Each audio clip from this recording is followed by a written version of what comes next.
el tráfico de drogas y se comienza a vincular con otro tipo de tráficos. Eso ocurre a mediados de los años 70. Ustedes no conocían carteles colombianos antes de esa fecha, a pesar de que de Colombia había exportación de marihuana y cocaína. Se empresariza a mediados de los 70. ¿Y con qué coincide? Coincide con la transformación del capitalismo productivo en un capitalismo financiero especulativo. Los años dorados que dice Hobsbawm en su historia del siglo XX terminan a mediados de los 70 y junto con esta transformación de un capitalismo que fue fundamentalmente productivo desde el año 45 hasta mediados de los 70, es un capitalismo básicamente financiero especulativo, tanto que cuando vemos las televisoras globales como CNN, dice, y ahora veamos los mercados, y nunca le pasan el mercado de trabajo, pasan solo los mercados, la bolsa, ¿no? Los mercados financieros. A ese nivel hemos llegado de hegemonía de la financiarización como el tema del capitalismo de nuestro tiempo. Eso vino acompañado de lo siguiente. Ocurre cuando la OPEP eleva el petróleo en más de 10 veces. 2,5 barril era el precio de los 50, de los 60, de un promedio del barril de petróleo. La OPEP lo sube a 25 y después como a 30. Y entonces, en Estados Unidos y en Europa, no se olviden que existía la Unión Soviética, y la Unión Soviética era además exportadora de petróleo. No era miembro de la OPEP, pero era beneficiaria de esos altos precios del petróleo. Se produce realmente una crisis de qué hacer. Y entonces Kissinger, que entonces era consejero de seguridad, y Nixon toman dos decisiones. La primera decisión es que Nixon separa el dólar del oro. Por una orden ejecutiva, dice que ya los dólares no están respaldados por oro. Entonces, puede emitir usted dinero en la cantidad que quiera sin tener respaldo oro. En segundo lugar, Kissinger, porque había gente que decía que había que tomar militarmente los pozos, porque esos nuevos precios del petróleo eran la ruina de la sociedad industrial. Entonces, que había que tomar militarmente los pozos, pero Kissinger va por otro camino. Reúne académicos de distintas universidades, entre ellas de Stanford, para que hagan propuestas. Y de ahí surge un famoso proyecto que se llamó el reciclaje de los petrodólares. ¿En qué consistía el reciclaje de los petrodólares? Muy bien. El razonamiento era, ellos han impuesto un precio, que por cierto fue idea de un venezolano, Pérez Guerrero se llamaba, un economista cepalino, desarrollista de la época, que dice, bueno, tenemos ya 40 años hablando del intercambio desigual y del deterioro de los términos de intercambio en las palabras de Prebisch, y no hay ningún cambio a pesar de todas las conferencias mundiales sobre comercio y desarrollo, no hay ningún cambio, pues los países que tenemos del monopolio natural del petróleo, tenemos que resarcirnos elevando los precios de un producto que es monopólico, que es monopolio nuestro. Así recuperar lo que perdemos en el comercio internacional cada año. Y él propone además que se venda a otro precio a los países del tercer mundo que no producen petróleo. Esto último no es aprobado por los árabes y solo se quedan con el alza de los precios del petróleo. Entonces los economistas norteamericanos que proponen el reciclaje de petrodólares razonan del siguiente modo. Ellos tienen el monopolio natural del petróleo, pero nosotros tenemos el monopolio del dinero mundial. El único dinero que circula mundialmente, no había euro, que es medio de pago y que es medio de reserva, que es el dólar. Tanto que ellos han puesto el nuevo precio del petróleo en dólares. Por lo tanto, lo que tenemos que hacer es usar nuestro propio monopolio para enfrentar este monopolio. Y vamos a emitir la cantidad de dólares que necesitemos para pagar la factura petrolera nuestra y sobre todo la de Europa, que era totalmente dependiente del abastecimiento petrolero extranjero. Se emitieron 500.000 millones de dólares de la época. Pero claro, los economistas que estudiaron, que hicieron la propuesta del reciclaje de petróleo, dijeron muy bien, ahora hay un riesgo inmediato.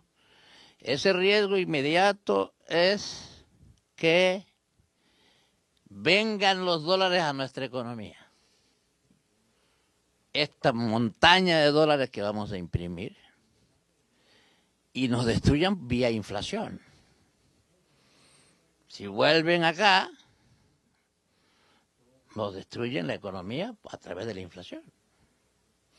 Entonces tenemos que hacer que se queden.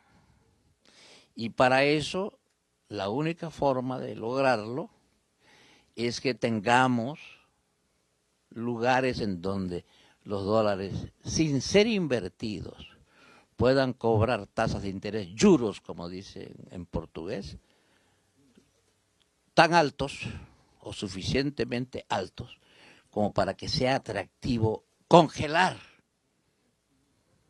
el dinero. Tenerlo allí recibiendo intereses.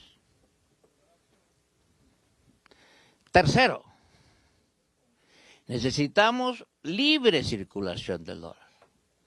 Y para eso le ordenan al Fondo Monetario que desaparezcan las políticas monetarias nacionales y que el mercado determine el precio de las monedas libremente para que el dólar pueda circular libremente y fije en el mercado su precio con la moneda nacional, con lo cual terminan las prácticas que teníamos de políticas monetarias nacionales. ¿Se acuerdan ustedes que teníamos inclusive uno de los planteamientos del desarrollismo, teníamos nosotros tasas en América Latina, tasas diferentes para el dólar? Para comprar un tractor, el dólar valía, el Banco Central lo vendía a un precio, para comprar un auto a otro precio. Todo eso tiene que desaparecer. Y tiene que haber una política monetaria única a nivel mundial a través de libre circulación de los dólares que en el mercado encuentren su precio. Y la cuarta política que toman es, hay que endeudar a los países. Todos necesitan capitales. Un ministro de Finanzas ecuatoriano en los años 60 para conseguir $10.000 tenía que viajar a Washington 4 veces o 5 veces y a ver si le daban $10.000 de préstamo. Después lo llamaban por teléfono para ofrecerle lo que quisiera. Y ahí vino el colosal endeudamiento, parte de nuestra irresponsabilidad, el colosal endeudamiento de América Latina que nos llevó a la década perdida de los años 80. Entonces, ¿pero dónde retener los dólares para que no vuelvan a las capitales occidentales? Ya había jeques árabes que decían que iban a comprar la Torre Eiffel, otro dijo que quería comprar toda la Quinta Avenida y ese tipo de cosas. ¿Cómo impedir todas estas cosas? Muy bien, se crean la banca offshore, los paraísos fiscales, que hoy ya son más de 100 en el mundo. Y si ustedes se dan cuenta, cuando estalló la crisis del 2008, Sarkozy tomó un discurso neo-keynesiano al principio y dijo, entre otras cosas, hay que terminar con los paraísos fiscales, y duró 24 horas ese discurso. Al día siguiente desapareció el discurso de terminar con los paraísos fiscales. Y ahora en Cannes lo volvió a repetir al final por insistencia de la presidenta Dilma Rousseff y la presidenta Cristina Kirchner, que fueron las únicas que hablaron de cuándo vamos a desaparecer los paraísos fiscales. En los paraísos fiscales está, se supone, el 40% de la riqueza financiera mundial. Bueno, estas medidas, cuando las tomaron los economistas que las aconsejaron, y no es que yo quiero defender a los economistas porque mi profesión inicial es economista, yo también cometí economía alguna vez en mi vida, pero no es por eso, sino porque ellos pensaban que eran medidas temporales, que cuando la economía después absorbiera esta revolución de los costos internacionales, que fue el cambio de precio del petróleo, todo iba a volver a la normalidad, que era volver a un capitalismo productivo, cuya lógica era producir para vender y con las ganancias volver a invertir, para lo cual necesitábamos empleo, salarios, etcétera. Es decir, había sin duda un punto de relación objetiva entre los empresarios y los trabajadores, particularmente en el mundo desarrollado, que se rompe a partir de estas decisiones. Entonces, ese es el origen del crimen y por eso el crimen es global.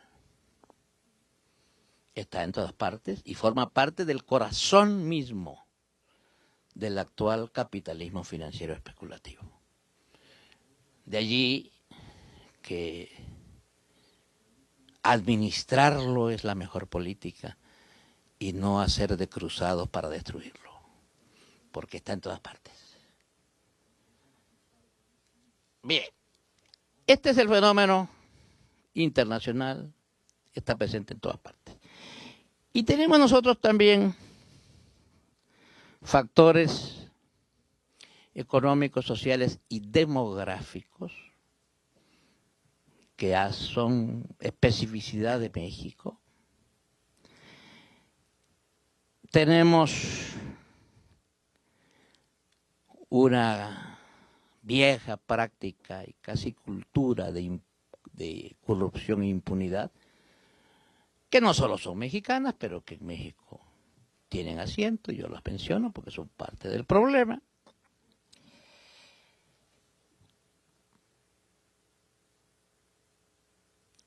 Nos falta un aparato normativo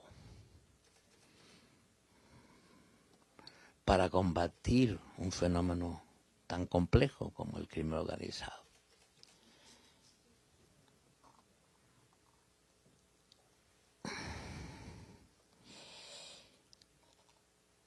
Entonces, veamos los factores internos. Ya vimos el factor internacional. Veamos los factores internos. En los años 60, desde los años 60, México para esa época era una de las bombas demográficas, se hablaba en el mundo. Se decía que había 5 bombas demográficas. China, India, Brasil, México y Pakistán. México emprendió una política de control de la población muy intensa. Yo recuerdo cuando llegué a México por primera vez a trabajar como director de Flaxo, porque yo había ido antes de vacaciones. Ayer comentábamos con Irma esto. Era noticia de primera plana de los periódicos.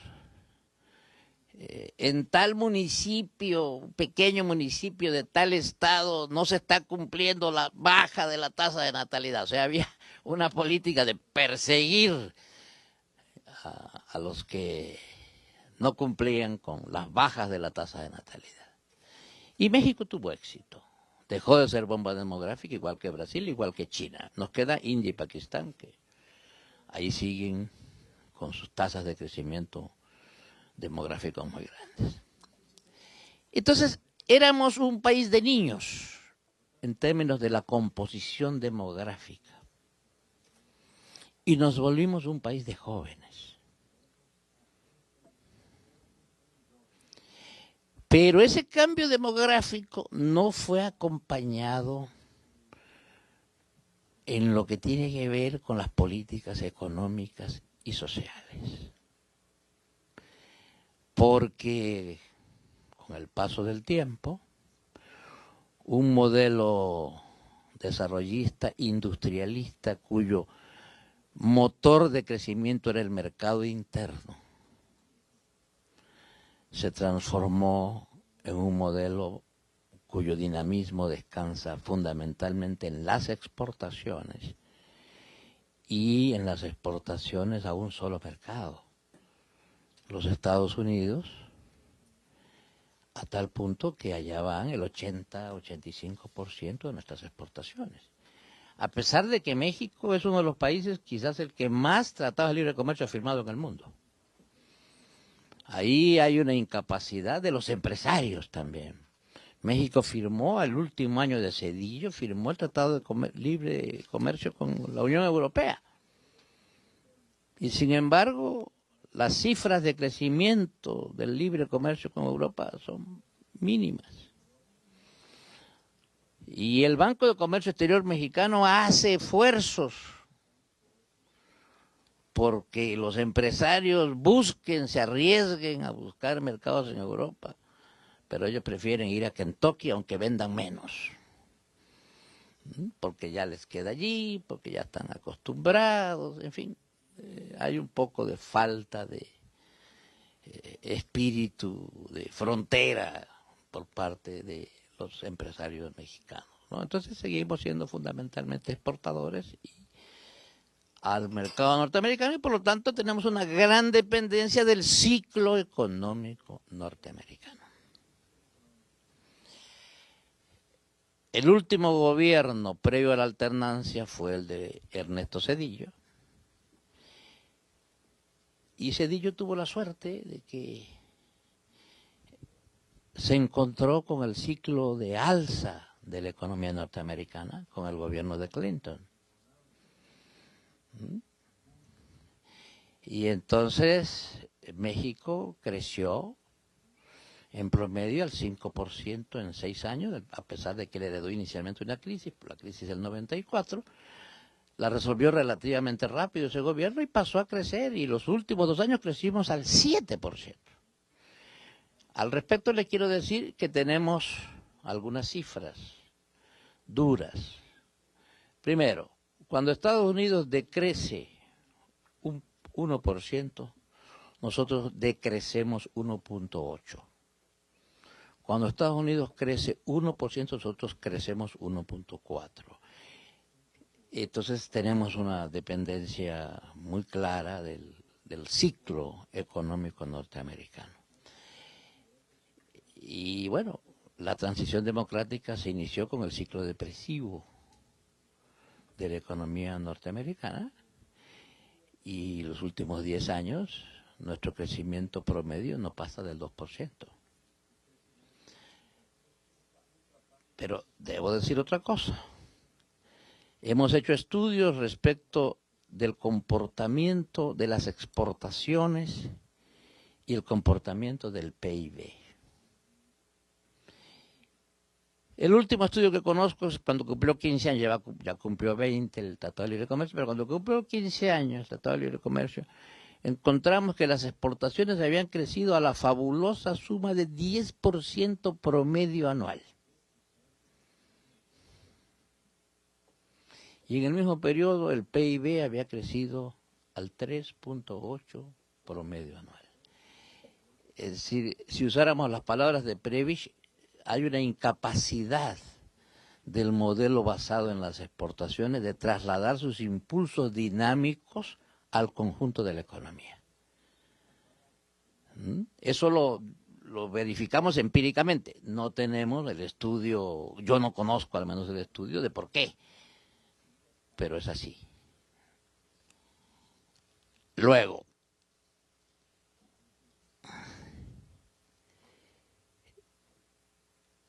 eso sin duda ha llevado a esta asintonía entre la economía y la demografía, que ha terminado con un problema que es verdaderamente trágico. Tenemos 7.8 millones de jóvenes que ni estudian ni trabajan. En la época del México desarrollista, en los buenos años 50, 60, incluso 70, antes de la década perdida de los 80, cuando estalló la crisis de la deuda en toda América Latina, por cada licenciado en México había 2 empleos.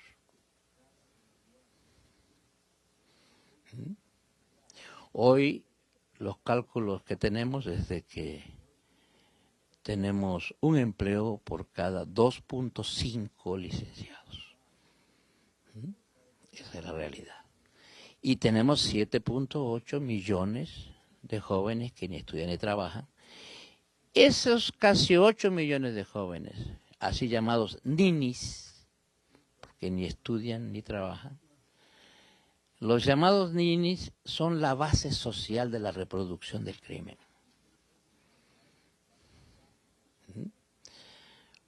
Un general Duarte, que apresó el más grande cargamento de marihuana a Estados Unidos, 30 camiones, no me acuerdo cuántas toneladas eran.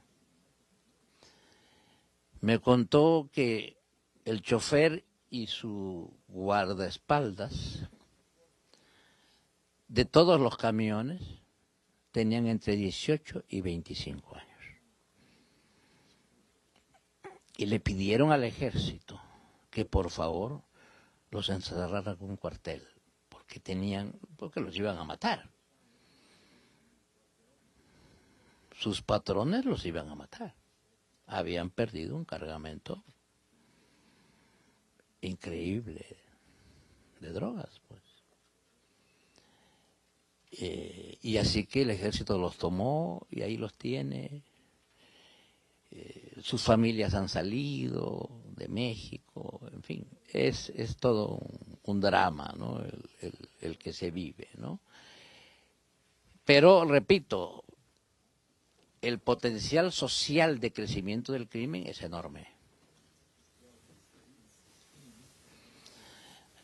Entre los jóvenes, por un lado.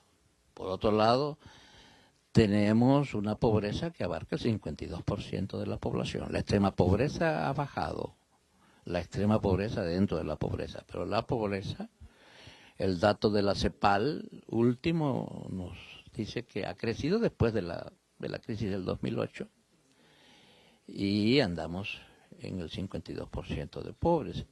También eso es pues un factor estructural de crecimiento